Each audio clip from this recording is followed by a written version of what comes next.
عليكم ورحمة الله وبركاته. نحمده ونصلي على رسوله الكريم. الحمد لله نحمده ونستعينه ونستغفره ونؤمن به ونتوكل عليه ونعوذ بالله من شرور أنفسنا ومن سيئات أعمالنا. من يهده الله فلا مضل له ومن يضلله فلا هادي له. ونشهد أن لا إله إلا الله وحده لا شريك له.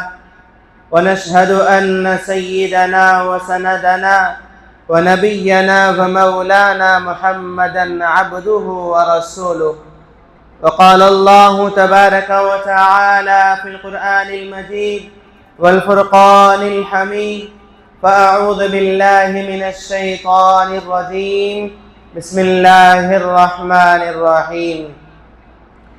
إنا أعطيناك الكوثر فصل لربك وانحر إن شانئك هو الأبتر. صدق الله العظيم وصدق رسوله النبي الكريم ونحن على ذلك لمن الشاهدين والشاكرين. رب اشرح لي صدري ويسر لي أمري واحلل عقدة من لساني يفقه قولي. ربي زدني علما ربي زدني علما ربی زدنی علما. معزز سامعین، برادران اسلام، بڑی عظمت اور محبت کے ساتھ، شوق کے ساتھ، دل کی گہرائیوں سے میرے اور آپ کے آقا تاجدار مدینہ محمد مصطفیٰ احمد مجتبیٰ فخر موجودات سرکار دو عالم صلی اللہ علیہ وسلم پر نماز والا درود شریف کا نذرانہ پیش کریں. اللہم صلی علی محمد وعلی آل محمد کما صلیت علی ابراہیم وعلی آل ابراہیم انکا حمید مجید. اللہم بارک علی محمد وعلی آل محمد كما باركت على إبراهيم وعلى آل إبراهيم إنك حميد مجيد. محترم دوستو بزرگو، اللہ تبارک و تعالیٰ کا بے پناہ انعام و احسان اللہ نے ہم پر فرمایا. بڑا مبارک مہینہ ہم پر سایہ فگن ہے. بڑا مبارک مہینہ اللہ تبارک و تعالیٰ نے ہمیں عطا فرمایا. اسلامی مہینوں کے اعتبار سے یہ سال کا آخری مہینہ ہے، اور اس مہینے میں اللہ تبارک و تعالیٰ نے حج کو فرض فرمایا، اور ساتھ ہی ساتھ اس مہینے میں قربانی کو واجب فرمایا. اور یہ مبارک مہینہ ہے، جب ہم اس کی تاریخ کو اٹھا کر دیکھتے ہیں تو باپ بیٹے کا واقعہ اللہ تبارک و تعالیٰ قرآن مجید میں ارشاد فرماتے ہیں. حضرت ابراہیم علیہ نبینا وعلیہ السلام اللہ کے نبی ہیں، اور اللہ تبارک و تعالیٰ نے آپ کو اپنا خلیل بنایا. خلیل کہتے ہیں دوست کو. اللہ تبارک و تعالیٰ نے حضرت ابراہیم علیہ السلام کو اپنا دوست بنایا، اور قرآن مجید میں اللہ تبارک و تعالیٰ نے حضرت ابراہیم علیہ السلام کا نام 63 مرتبہ یعنی 63 مرتبہ اللہ نے اپنے کلام میں حضرت ابراہیم علیہ السلام کا نام لیا. اور اللہ تبارک و تعالیٰ نے حضرت ابراہیم علیہ السلام کو طرح طرح سے آزمایا، امتحان لیا، اور امتحان لینے کے بعد اللہ تبارک و تعالیٰ نے اپنا دوست بنایا. بغیر امتحان کے نتیجے نہیں ملتے، بغیر امتحان کے نتیجے نہیں ملتے.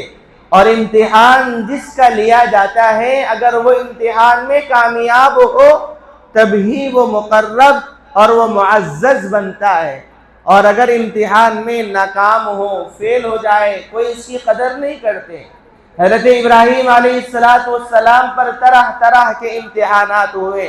ایسے زمانے میں آپ کی پیدائش ہوئی جس زمانے میں کوئی خدا کو پوچھنے والا نہیں تھا، کوئی خدا کی عبادت کرنے والا نہیں تھا، کوئی خدا کو ماننے والا نہیں تھا۔ حالانکہ حالت یہ ہے کہ نمرود اس زمانے کا بادشاہ تھا۔ 4 بادشاہ ایسے گزرے ہیں کہ جن کی حکومت اللہ تبارک و تعالیٰ نے ساری دنیا پر رکھی ہے۔ ان میں سے ایک نمرود بھی تھا کہ جس کی حکومت ساری دنیا پر تھی۔ ایسے زمانے میں آپ پیدا ہوئے، لوگ نمرود کو سجدہ کیا کرتے تھے، لوگ نمرود کی عبادت کرتے تھے، لوگ نمرود کو خدا مانتے تھے۔ ایسے وقت میں آپ کی پیدائش ہوئی۔ حالانکہ حالات یہ ہے کہ خود آپ کے گھر میں آپ کے والد بتوں کو بنانے والے تھے، بتوں کو تراشنے والے، بنی بتوں کی عبادت کرنے والے تھے۔ لیکن جب حضرت ابراہیم علیہ السلام کو شعور آیا، اپنی ماں کے گود میں اپنے سر کو رکھا اور رکھ کر کے فرمایا، اے امی جان یہ بتائیے کہ میرے کو کون پالتے ہیں، مجھے کون پالتے ہیں؟ امی سے پوچھا تو امی نے جواب دیا کہ میں آپ کو میں پالتی ہوں۔ پھر حضرت ابراہیم نے پوچھا آپ کو کون پالتے ہیں؟ کہ فرمایا کہ آزر جو حضرت ابراہیم کے والد تھے، کہ جو کما کر لاتے تھے، جو محنت مزدوری کر کر لاتے تھے۔ حضرت ابراہیم علیہ السلام کی ماں نے کہا کہ مجھے میرے شوہر پالتے ہیں۔ اور جب ان سے پوچھا کہ شوہر کو کون پالتے ہیں تو پھر انہوں نے بتلایا کہ جو ہے کہ میرے شوہر کو نمرود یعنی ہمارے خدا پالتے ہیں۔ یعنی ایسا یقین لوگوں کا بنا ہوا تھا، ایسا یقین لوگوں کا بنا ہوا تھا۔ ایک مرتبہ آسمان کے نیچے سر رکھے ہوئے ہیں اور آسمان کی طرف نگاہ ہے، دیکھتے یہ ہیں کہ ستارے چمک رہے ہیں، ساری دنیا کو روشن کر رہے ہیں۔ ستاروں کو دیکھا، دیکھ کر کہا کہ ہو نہ ہو کہ یہ خدا ہو سکتا ہے، ہو نہ ہو یہ خدا ہو سکتا ہے۔ لیکن تھوڑی دیر کے بعد ستارے غائب ہو گئے، چاند نظر آیا تو چاند کو دیکھ کر کہنے لگے جو چیز غائب ہو جائے وہ خدا ہرگز نہیں ہو سکتا ہے۔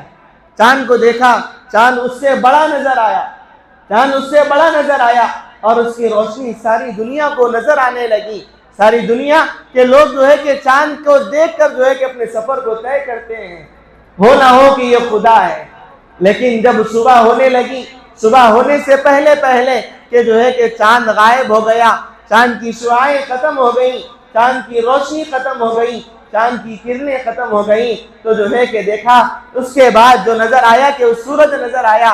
اب سورج چاند سے زیادہ بڑا نظر آنے لگا۔ اب سورج کو دیکھا تو سورج کو دیکھنے کے بعد کہنے لگے ہو نہ ہو کہ یہ خدا ہے۔ ستارے خدا نہیں ہو سکتے، چاند خدا نہیں ہو سکتا ہے۔ اب چاند کے بعد جو نکلا ہے سورج ہے اور یہ سورج خدا ہو سکتا ہے۔ لیکن جب شام ہوتے ہوتے دیکھا کہ سورج بھی غائب ہو گیا، سورج بھی ڈوب گیا، اب اس کے بعد بات سمجھ میں آئی۔ حضرت ابراہیم علیہ السلام کہنے لگے جو چیز غائب ہو جائے، جو چیز نظروں سے اوجھل ہو جائے، جو چیز نظروں سے دور ہو جائے وہ خدا ہرگز نہیں ہو سکتا ہے۔ خدا وہ ہے جو ان تمام نظام کو چلا رہا ہے، خدا وہ ہے جو ان تمام نظام کو چلا رہا ہے۔ وقت پہ سورج کو نکال رہا ہے، وقت پہ چاند کو نکال رہا ہے، وقت پہ ستارے نکل رہے ہیں، وقت پہ بارش ہو رہی ہے، وقت پہ زمین کا نظام چل رہا ہے، وقت پہ آسمانوں کا نظام چل رہا ہے۔ یہ خدا ہے، جو اس کو چلانے والا ہے یہ خدا ہے۔ لیکن جب یہ بات سمجھ میں آئی، اب پھر اس کے بعد کچھ دن گزرے تھے۔ واقعے کو مختصر کرتے ہوئے میں قربانی کے واقعے پر آ رہا ہوں۔ اس کے بعد کچھ دن گزرے، علاقے کے اندر ایک تہوار تھا اور وہ تہوار کے موقع پر سارے کے سارے لوگ علاقے سے نکل کر جو ہے کہ کہیں باہر کے علاقے کی طرف، باہر دور چلے جاتے، جنگل کی طرف چلے جاتے، بیابانوں کی طرف چلے جاتے، وہاں جا کر خوشی منانے لگتے۔ جو اس زمانے کا جو نمرود تھا، جو خدا تھا، وہ سارے لوگوں کے لیے خوشی کا انتظام یعنی شراب، شباب، تمام چیزوں کا انتظام وہ کیا کرتا تھا، اور تمام کے تمام اس چیز کو عید مانتے تھے اور تمام کے تمام خوشی کا موقع سمجھ کر جو ہے کہ اپنے علاقے کو چھوڑ کر چلے جاتے تھے۔ لیکن اس سے پہلے یہ بات آئی کہ حضرت ابراہیم علیہ السلام کے جو والد ہیں آزر، حضرت ابراہیم علیہ السلام کو بت بیچنے کے لیے بازار بھیجتے تھے. حضرت ابراہیم کو بت دے کر بازار بھیجتے تھے, جاؤ جا کر بیچ کر آؤ. حضرت ابراہیم علیہ السلام بازار میں ان بتوں کو لے جاتے اور لے جا کر لوگوں سے کہتے, اے لوگوں کے دیکھو تم ایسے خدا کو خرید رہے ہو جو نہ کھا سکتا ہے, جو نہ پی سکتا ہے, جو نہ اپنی ضرورتوں کو پورا کر سکتا ہے, جو نہ خود اپنا بوجھ سنبھال سکتا ہے, بلکہ اسے کسی اور کی ضرورت ہے اور وہ اس کو لے جا کر بازار میں بیچتے. لیکن جب ان تمام برائیوں کو لوگوں کے سامنے رکھتے تو کوئی جو ہے حضرت ابراہیم کے ذریعے بت کو نہیں خریدتا تھا, جتنے بت لے جاتے اتنے ہی بت واپس لا لیتے. آزر حضرت ابراہیم کو غصہ کیا کرتے, تنبیہ کرتے اور یہ کہتے کہ تو کسی کام کا نہیں ہے, تو کسی کام کا نہیں ہے, ایک چیز بازار میں بیچ کر نہیں آ سکتا, ایک چیز بازار میں بیچ کر نہیں آ سکتا. لیکن وقت گزرتا گیا, لیکن جب وہ خوشی کا موقع تھا, تہوار کا موقع تھا, تو تہوار کے موقع پر جب لوگ باہر چلے گئے تو اس زمانے میں ایک بت گھر بنا ہوا تھا. اس بت گھر میں 360 بت رکھے ہوئے تھے, 360 بت رکھے ہوئے تھے. یعنی ہر دن کے اعتبار سے ایک بت, کوئی پانی برسانے والا, کوئی اولاد کا دینے والا, کوئی کھانے کا دینے والا, کوئی روزی کا دینے والا, کوئی لڑکوں کا دینے والا, کوئی لڑکیوں کا دینے والا, اس طریقے کے بت رکھے ہوئے ہیں. اور ہر ایک کے سامنے اچھی اچھی چیزیں, قیمتی چیزیں, کھانے کی چیزیں رکھی ہوئی ہیں. جب ان بتوں کے پاس پہنچتے ہیں, پہنچ کر حضرت ابراہیم علیہ السلام ان بتوں سے درخواست کرتے ہوئے کہتے ہیں, کھاؤ تمہارے سامنے کھانا رکھا ہوا ہے, پیو پانی تمہارے سامنے رکھا ہوا ہے, کھاتے کیوں نہیں, پانی پیتے کیوں نہیں, اپنی ضرورت کو پورا کرتے کیوں نہیں. یہ کہتے ہوئے کسی کا ہاتھ توڑ دیا, کسی کا سر توڑ دیا, کسی کا منہ توڑ دیا, کسی کے سر کو کسی کے بدن سے جدا کر دیا. یہ حالت کرتے ہوئے جو بتوں کا جو سردار تھا, جو تمام بتوں کو جو سردار مانا جاتا تھا, اس بت کے سر پر کڑھاڑی کو رکھ کر واپس آ گئے. جب ان لوگوں کا جو تہوار تھا, وہ تہوار کے واپس ہونے پر ان لوگوں کی عادت یہ تھی کہ جب بھی اپنے علاقے کے اندر آتے تو سب سے پہلے بدھ گھر جاتے, وہاں جا کر بتوں کی عبادت کرتے, پھر اپنے گھر کی طرف روانہ ہوتے. لیکن جب بتوں کے گھر میں پہنچے, بتوں کی عبادت گاہ میں پہنچے, تو دیکھتے یہ ہیں کہ سارے کے سارے کوئی ٹوٹے ہوئے ہیں, کوئی پھٹے ہوئے ہیں, کسی کا سر جدا ہے, کسی کا ہاتھ ٹوٹا ہوا ہے, کسی کا پیر ٹوٹا ہوا ہے.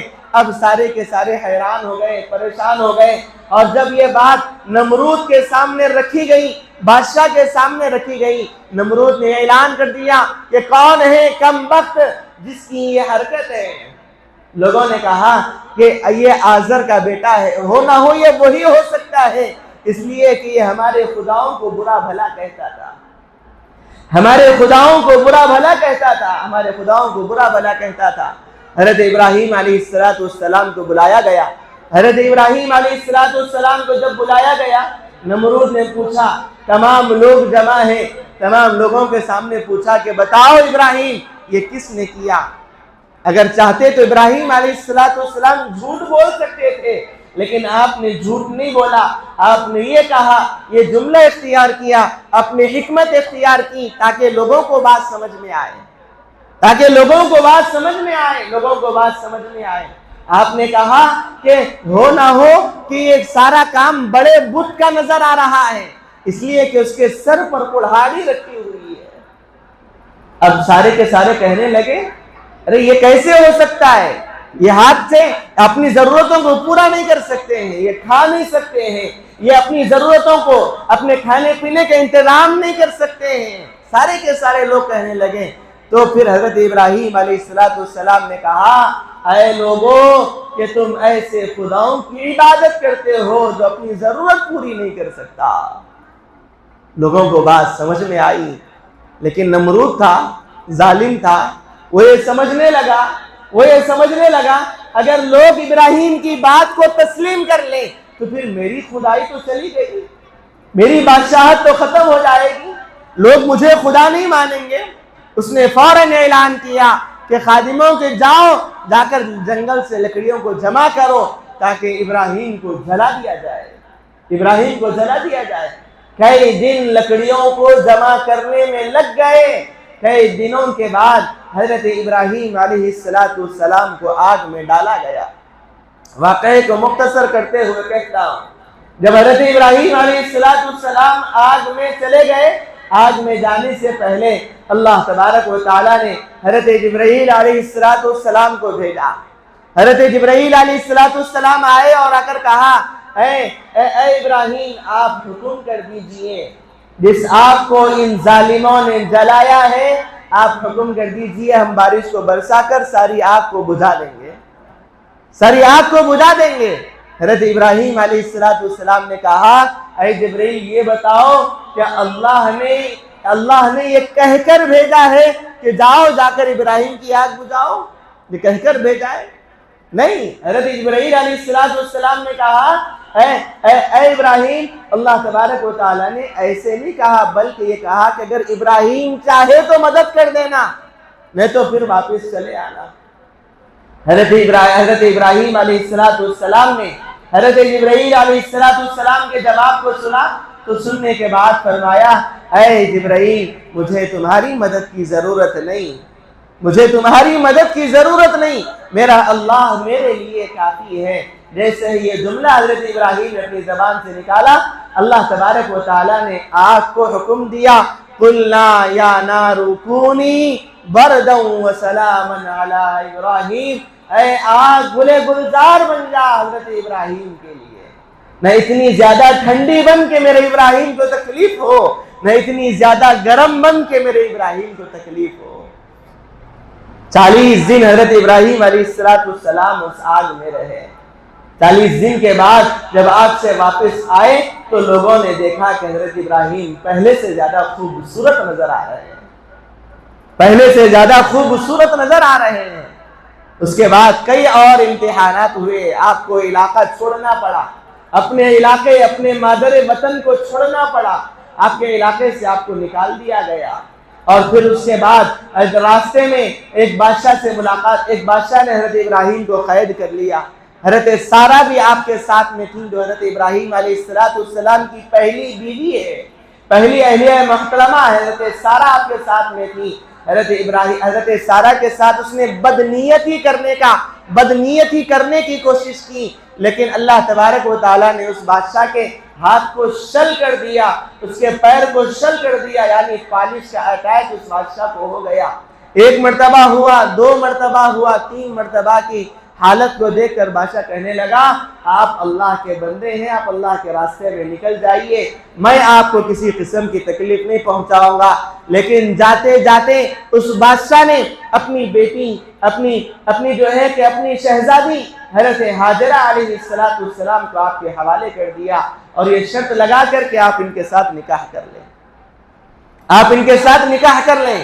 حضرت ہاجرہ علیہ السلام کے ساتھ نکاح ہوا اور آپ سفر کو آگے بڑھائے، لیکن کچھ دن گزرنے کے بعد حضرت ابراہیم علیہ السلام کی عمر 86 سال کی ہے، لیکن کوئی اولاد کی خوشخبری نہیں ملی، کوئی اولاد کی خوشخبری نہیں ملی۔ اللہ سے دعا کرتے رہے، اللہ سے مانتے رہے۔ 86 سال کی عمر میں اللہ تبارک و تعالیٰ نے حضرت ہاجرہ علیہ السلام کے ذریعے ایک بیٹے کی خوشخبری سنائی، ایک بیٹے کی خوشخبری سنائی۔ حضرت ابراہیم علیہ السلام بڑے خوش ہوئے۔ اس کے بعد حضرت اسماعیل علیہ السلام پیدا ہوئے۔ پیدا ہونے کے بعد ایک اور امتحان تھا، بڑا کٹھن امتحان تھا، اور ہر ایک کے بس کی بات نہیں تھی۔ وہ یہ کہ بڑی عمر میں اولاد کا پیدا ہونا، اور ظاہر سی بات ہے کہ اولاد کی محبت دل میں کس قدر گھر کر جاتی ہے، اولاد کی محبت کس قدر دل میں گھر کر جاتی ہے۔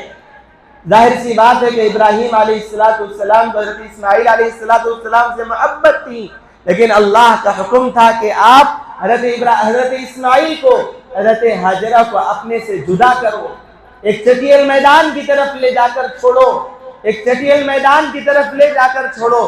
کچھ سامن تھا، کچھ کھجوریں تھیں، کچھ پانی تھا، جو حضرت ہاجرہ کے حوالے کر دیا، اس چٹیل میدان کی طرف چھوڑ کر واپس آنے لگے۔ حضرت ہاجرہ سے کچھ نہیں کہا، حضرت حاجرہ سے کچھ نہیں کہا. حضرت حاجرہ بار بار پوچھتی رہی, دوڑتی ہوئی آتی, حضرت ابراہیم کی اونٹنی کو پکڑ لیتی اور کہتی کہ آپ ہمیں اس شکیل میدان میں تنہائی میں کیوں چھوڑ کے جا رہے ہو, اکیلے کیوں چھوڑ کے جا رہے ہو.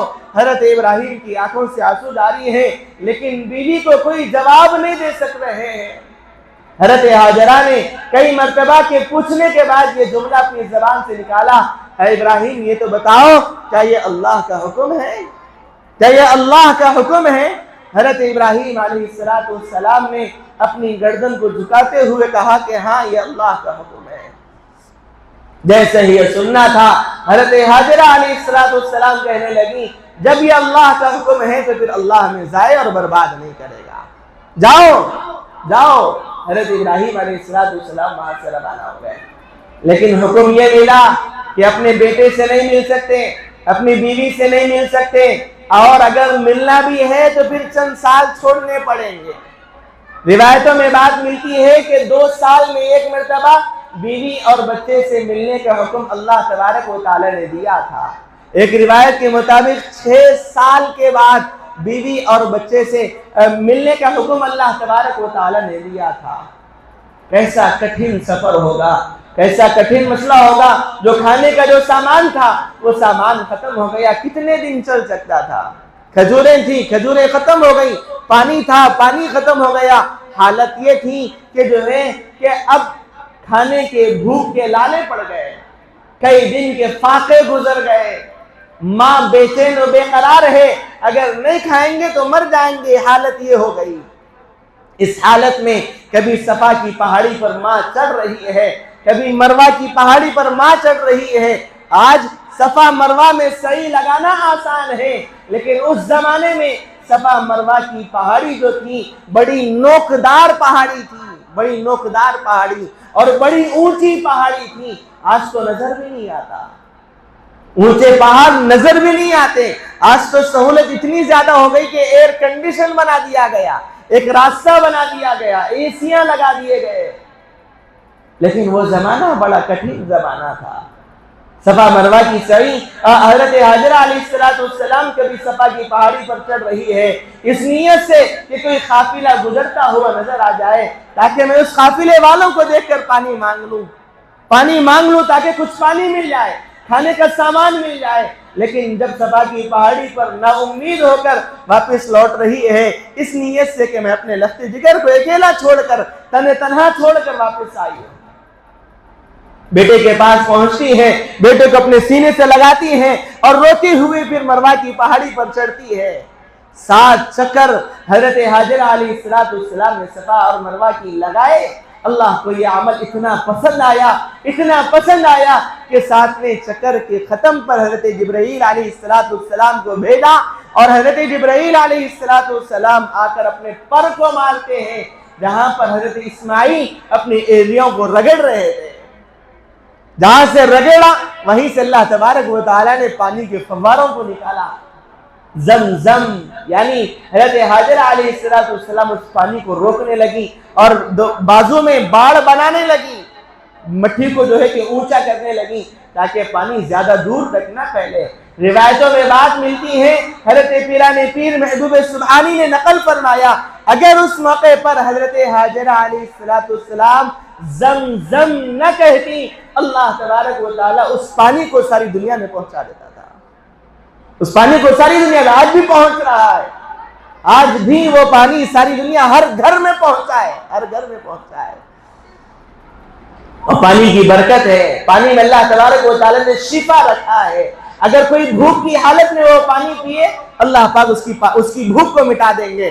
پیاس کی حالت میں اگر زمزم کا پانی پیے تو پیاس اس کی مٹ جائے گی. بیماری کی حالت میں اگر وہ پانی پیے اللہ پاک اس کو صحت یاب بنا دیں گے. اگر کوئی صحت یابی کی حالت میں زمزم کے پانی کو پیے گا اللہ تبارک و تعالی اس کی صحت میں اور زیادہ طاقت عطا کر دیں گے. وہ پانی کی یہ طاقت ہے, وہ پانی کی یہ تاثیر اللہ تبارک و تعالی نے رکھی. جس مقصد سے, جس نیت کے ساتھ زمزم کے پانی کو پیا جائے گا اللہ تبارک و تعالی اس مقصد کو, اس کی ضرورت کو پورا کر کے بتلائے. پھر اس کے بعد ایک اور امتحان اللہ کی طرف سے ہوا, اور وہ یہ تھا کہ سب سے بڑا امتحان اور وہ امتحان یہ ہے، خواب کے ذریعے حضرت ابراہیم کو بتلایا جا رہا ہے، اے ابراہیم تم اپنے لخت جگر کو ذبح کرو، اپنے لخت جگر کو ذبح کرو۔ پہلے دن خواب نظر آیا، جیسے ہی خواب نظر آیا روتے ہوئے اٹھ گئے اور اللہ تبارک و تعالیٰ سے پوچھنے لگے کہ مولا کیا ہو گیا؟ میرے بیٹے سے کوئی غلطی ہو گئی؟ میرے بیٹے سے کوئی غلطی ہو گئی؟ یا آپ میرے بیٹے کو نہیں چاہتے؟ میں اپنے بیٹے سے بہت زیادہ محبت کرتا ہوں۔ حضرت اسماعیل کی حالت یہ تھی کہ 7 سال کی عمر ہے، اور 7 سال کی عمر میں جب حضرت ہاجرہ حضرت اسماعیل سے کہتی کہ بیٹا کھانا کھا لو، تو حضرت اسماعیل کی زبان سے نکلتا جب ابو آ جائیں گے ابو کو دیکھ کر میں کھانا کھا لوں گا، جب ابو آئیں گے ابو کو دیکھ کر میں پانی پی لوں گا، جب ابو آئیں گے ابو کو دیکھ کر میں اپنی ضرورتوں کو پورا کروں گا۔ اس قدر حضرت ابراہیم بھی حضرت اسماعیل سے محبت کرنے والے تھے، حضرت اسماعیل بھی حضرت ابراہیم سے محبت کرنے والے تھے۔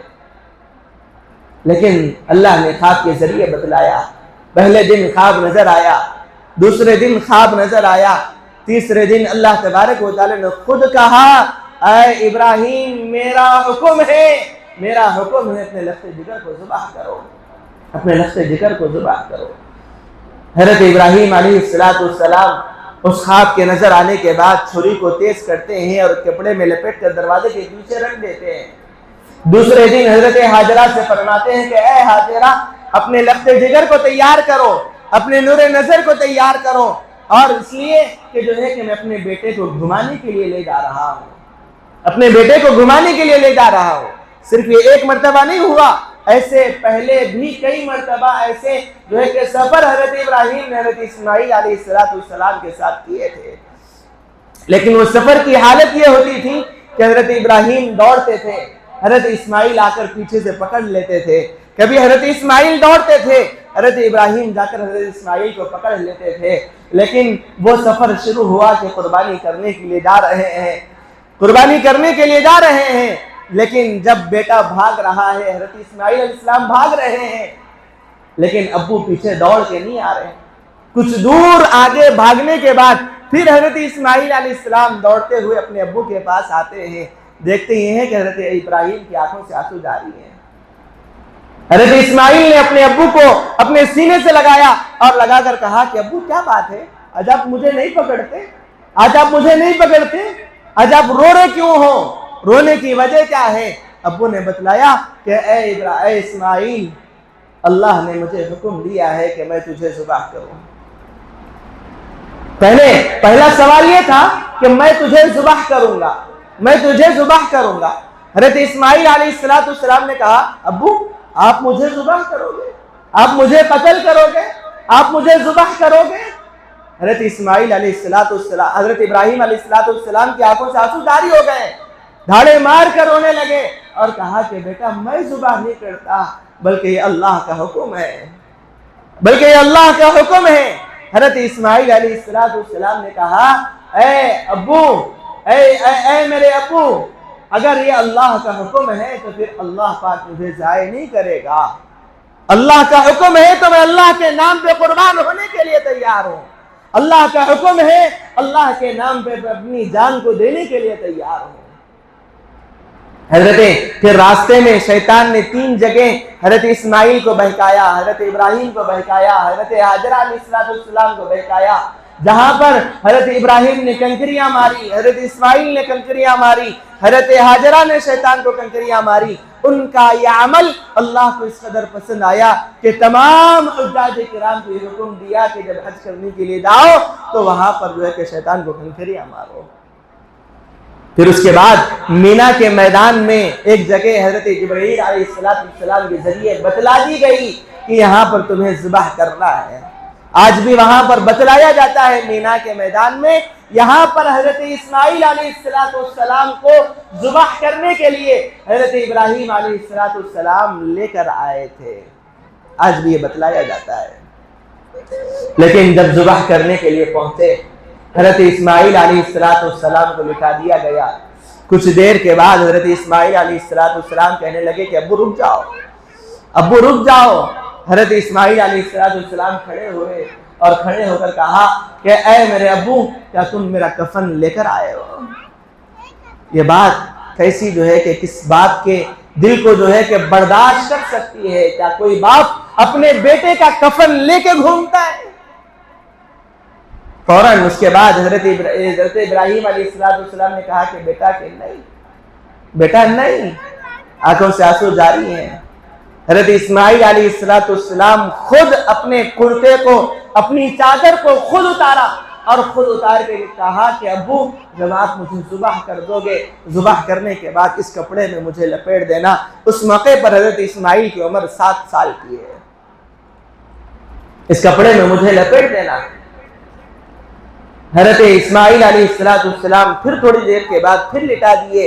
لٹانے کے بعد پھر حضرت اسماعیل علیہ السلام اٹھے اور اٹھ کر کے کہا کہ ابو آپ نے میری امی سے کہا کہ آپ مجھے ذبح کرنے کے لیے لائے ہو۔ حضرت ابراہیم علیہ السلام نے کہا کہ بیٹا کہ نہیں۔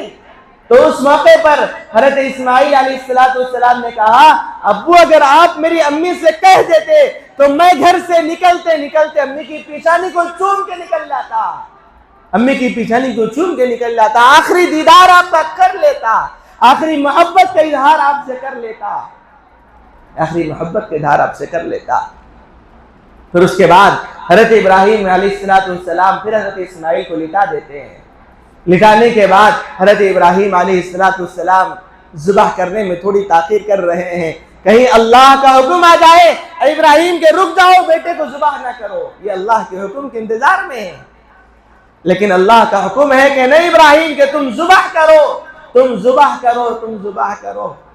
ذبح کرنے کے لیے جو اپنے ہاتھ میں چھری لیتے ہیں، آنکھوں سے آنسو جاری ہیں، حضرت اسماعیل علیہ السلام اس طریقے سے سیدھا لیٹے ہوئے ہیں، اس طریقے سے سیدھا لیٹے ہوئے پھر اٹھ جاتے ہیں اور کہتے ہیں کہ اے میرے ابو جب آپ مجھے ذبح کرو گے میرے خون کے قطرے آپ کے چہرے پر گریں گے، آپ کے گرہبان پر گریں گے، اور آپ کے آنسو جو ہے کہ میرے چہرے پر گریں گے، میں اس کو برداشت نہیں کر سکوں گا۔ اے میرے ابو کے ایک کام کر لیجئے، آپ اپنے آنکھوں پہ پٹی باندھ لیجئے اور مجھے اوندھا لٹا دیجئے، گردن کی طرف سے مجھے ذبح کریں تاکہ آپ کی محبت میرے اوپر نہ آئے اور میری محبت آپ کے اوپر نہ جائے۔ اس طریقے سے حضرت ابراہیم علیہ السلام نے اپنی آنکھوں پر پٹی کو باندھا، ذبح کرنے لگے۔ اللہ نے فوراً حضرت جبرائیل علیہ السلام کو بھیجا اور بھیج کر کے فرمایا جاؤ جلدی جاؤ تاکہ میرے اسماعیل کو وہاں سے ہٹاؤ اور جنت کے دمبے کو رکھ دو۔ جنت کے دمبے کو رکھ دیا گیا، جنت کا دمبا ذبح ہو گیا۔ اب ذبح ہونے کے بعد جب حضرت اللہ تبارک و تعالیٰ نے حضرت ابراہیم سے کہا اے میرے ابراہیم اب اپنی پٹی کو ہٹاؤ، حضرت ابراہیم کہنے لگے اے باری تعالیٰ اتنا جلدی نہیں، میں اپنے بیٹے کا بہتا ہوا خون نہیں دیکھ سکوں گا، میں اپنے بیٹے کا بہتا ہوا خون نہیں دیکھ سکوں گا کہ مولا اتنا جلدی نہیں۔ اللہ نے کہا کہ ابراہیم میرا حکم ہے پٹی ہٹاؤ۔ حضرت ابراہیم نے پٹی کو ہٹایا، دیکھتے یہ ہیں کہ دمبا سامنے ذبح پڑا ہوا ہے، پھر دیکھتے ہیں پھر یہ اللہ سے کہتے ہیں کہ مولا میرا بیٹا کہاں ہے؟ دیکھتے یہ ہیں کہ ایک جھاڑ کے کنارے پر حضرت اسماعیل علیہ السلام کھیل رہے ہیں۔ فوراً اس عمل کو دیکھ کر حضرت ابراہیم علیہ السلام سجدے میں گر گئے اور کہا کہ مولا کیا میرے بیٹے کی قربانی پسند نہیں آئی؟ کیا میرے بیٹے کی قربانی پسند نہیں آئی؟ کیا میرے بیٹے کی قربانی پسند نہیں آئی؟ آپ نے میرے بیٹے کو ہٹا کر دمبے کو ڈال دیا، کیا بات ہے؟ فوراً اللہ تبارک و تعالی نے کہا اصل مقصد تمہارے بیٹے کی قربانی نہیں تھی، اصل مقصد جذبات کی قربانی دینا تھا، اصل مقصد جذبات کی قربانی دینا تھا، اصل مقصد جذبات کی قربانی دینا تھا۔ اے ابراہیم آج سے میں یہ کہتا ہوں کوئی تجھے سلام کرے یا نہ کرے لیکن تیرا خدا تجھے سلام کرتا ہے، جو امتحان تھا یہ امتحان کے اندر تو کامیاب ہو گیا۔ اس عمل کے ذریعے ہم میں سے ہر ایک کو قیامت تک آنے والے تمام انسانیت کے لیے اللہ تبارک و تعالیٰ نے قربانی کے عمل کو نافذ یعنی واجب قرار دے دیا۔ پیارے حبیب سرکار دو عالم صلی اللہ علیہ وسلم نے فرمایا جو قربانی کرنے کی طاقت رکھتا ہو اس کے باوجود قربانی نہ کرے تو پھر وہ ہمارے عیدگاہ میں تشریف نہ لائے۔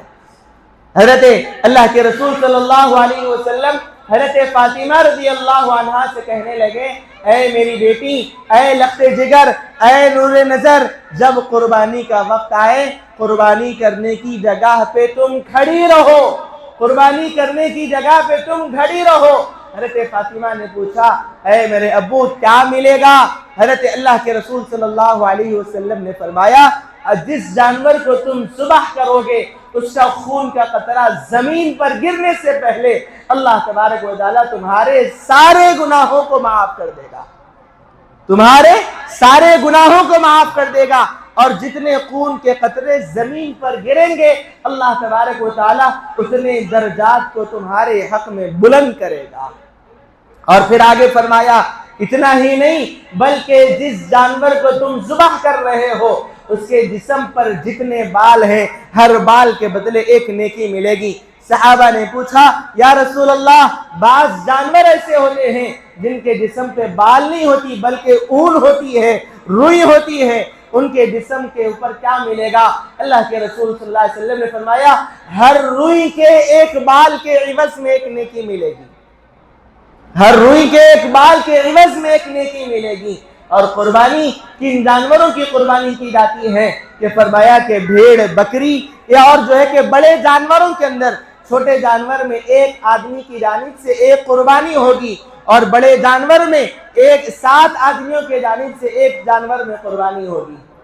اور بڑے جانور سے مراد آج ہمارے ملک ہندوستان کے اندر گائے کے کاٹنے پر پابندی لگا دی گئی ہے، تو ہم گائے کو نہیں کاٹیں گے بلکہ ہم حکومت سے یہ درخواست کرتے ہیں، جس طریقے سے نیشنل اینیمل جو ہے کہ ہماری گورنمنٹ نے جو ہے کہ ایک مور کو بنایا ہے، اسی طریقے سے ہم حکومت سے یہ ڈیمانڈ کرتے ہیں کہ آپ بھی گائے کو جو ہے کہ ایک نیشنل اینیمل بنائیں، تاکہ جو ہے کہ ہمارے غیر مسلم جو بھائی ہیں ان بھائیوں کو کسی قسم کی تکلیف نہ ہو، بلکہ اس کے علاوہ جو جانور ہیں، بیل ہے، بھینس ہے، اور اسی طریقے سے جو ہے کہ اونٹ ہے، ان جانوروں کے اندر قربانی ہوگی۔ اور قربانی کرنے کے لیے چھوٹے جانور کا کم سے کم 6 مہینے کا اور دکھنے کے اعتبار سے سال کا نظر آئے، دکھنے کے اعتبار سے سال کا نظر آئے چھوٹے جانور میں، اور اگر بڑا جانور ہے تو پھر بڑے جانور کی قربانی 2 سال کی مدت پوری ہونے کے بعد دی جائے گی۔ اور اگر اونٹ ہے، اونٹ کی قربانی اگر تم دے رہے ہو تو پھر اونٹ کی قربانی کے لیے یہ شرط ہے کہ اونٹ کا 5 سال کا پورا ہونا یہ ضروری ہے۔ اور پھر ایسے جانور کی قربانی جائز نہیں جو پیدائشی لنگڑا ہو، ایسے جانور کی قربانی جائز نہیں جو پیدائشی اندھا ہو، ایسے جانور کی قربانی جائز نہیں جو اتنا کمزور ہے کہ جہاں پر اس کو باندھا گیا ہے وہاں سے قربانی کی جگہ تک نہیں جا سکتا، ایسے جانور کی قربانی جائز نہیں۔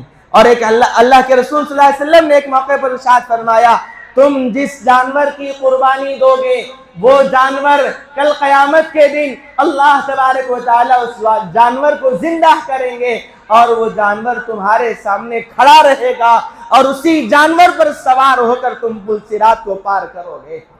اب اندازہ لگا لو، اگر کمزور جانور کی قربانی دینی ہے تو پھر جانور کمزور رہے گا، اور پل صراط کا راستہ 1500 سال کا راستہ ہے جن میں سے ہر ایک کو پار ہونا ہے۔ اب اچھا صحت مند، طاقتور، تندرست جانور ہے تو پھر اس جانور کی سواری کا کیا عالم ہوگا۔ تو اس کے لیے جانور بہترین جانور کا ہونا، کوئی عیب اس جانور میں نہیں ہونا، اور خاص کر کے جب حکومت نے پابندی لگا دی کہ گائے کو نہ کاٹا جائے تو ہم گائے کو ہرگز نہیں کاٹیں گے۔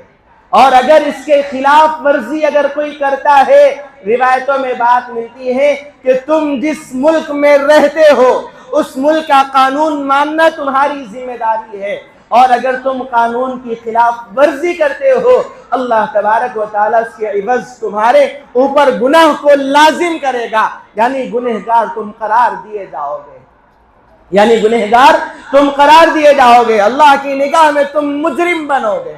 جس جانور کی پابندی ہے اس جانور کو ہم ذبح نہیں کریں گے، اس کے علاوہ جو جانور ہیں ان جانوروں کی ہم قربانی کریں گے، اور قربانی کو بڑے شوق اور جذبے کے ساتھ قربان کرنا ہے۔ ایسا نہیں کہ بھائی فلاں کو پیسے دے دیے وہ قربانی کر لے گا، فلاں کو پیسے دے دیے وہ قربانی کر لے گا. ایسا نہیں.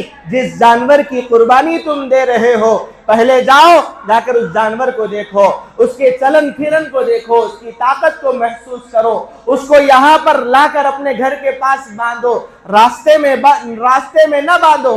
غلیظات اگر وہ جانور کر رہا ہے صاف صفائی کا انتظام کرو, اس جانور کی محبت تمہارے دل میں پیدا ہو جائے, اس کے بعد اس جانور کو ذبح کرو, اس کے بعد اس جانور کو ذبح کرو. قرآن مجید کی جو آیت, جس آیت کو میں نے خطبے میں تلاوت فرمائی, اِنَّا أَعْطَيْنَاكَ الْكَوْثَرَ فَصَلِّ لِرَبِّكَ وَانْحَرْ, اللہ تبارک و تعالیٰ نے تمہارے نمازوں کو تمہارے اوپر فرض کیا ہے اور تمہاری قربانیوں کو تمہارے اوپر واجب قرار دیا ہے.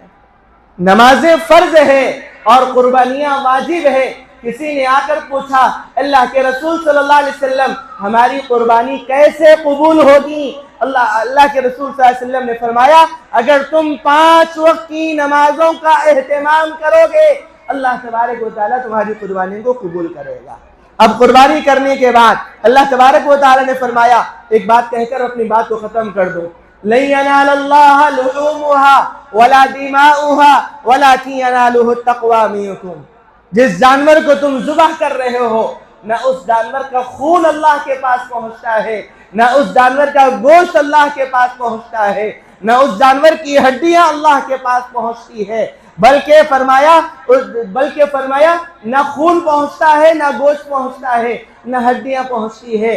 اگر پہنچتا ہے تو وہ صرف اور صرف تمہارے دلوں کا تقویٰ پہنچتا ہے. اب یہ تقویٰ کیا ہے کہ چند جمعوں پہلے میں نے یہ بات ارشاد فرمائی تھی کہ تقوی کی بنیاد اللہ کا حکم ہے, نبی آخر الزمان صلی اللہ علیہ وسلم کا طریقہ ہے.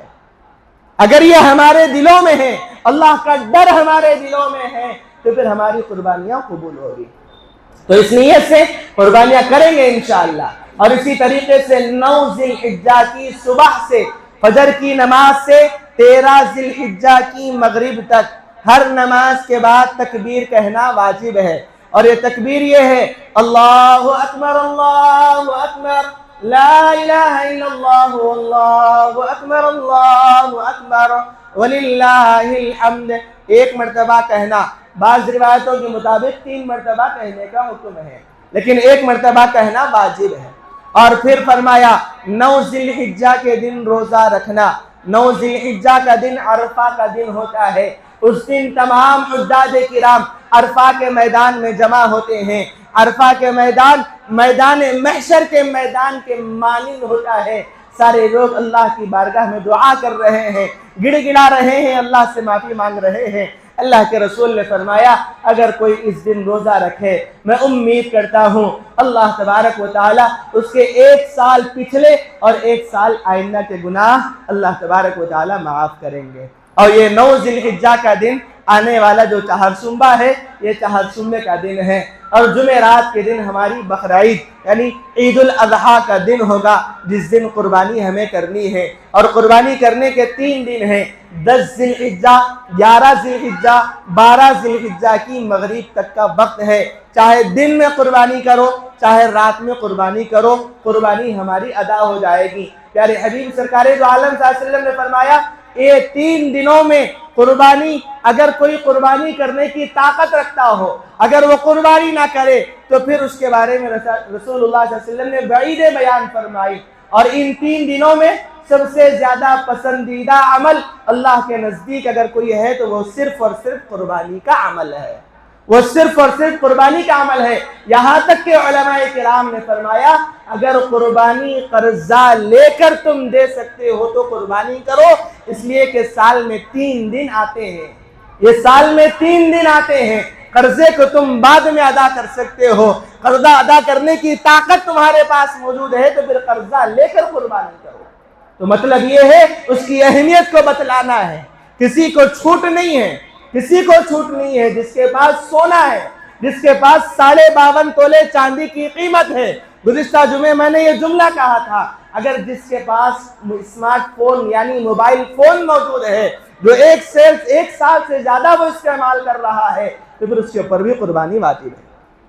اللہ تبارک و تعالیٰ سے دعا فرمائے اللہ تبارک و تعالی کہنے سننے کے ساتھ ساتھ ہم میں سے ہر ایک کو عمل کرنے کی توفیق نصیب فرمائے، بڑے شوق اور جذبے کے ساتھ قربانیوں میں حصہ لینے کی توفیق عطا فرمائے، اور اللہ تبارک و تعالی ہم میں سے ہر ایک کو جس طریقے سے حضرت ابراہیم علیہ السلام نے قربانی دی، حضرت اسماعیل علیہ السلام کا جو جذبہ تھا وہ جذبہ ہم میں سے ہر ایک کے اندر اللہ تبارک و تعالی پیدا فرمائے۔ آمین۔ وآخر دعوانا ان الحمد للہ رب العالمین۔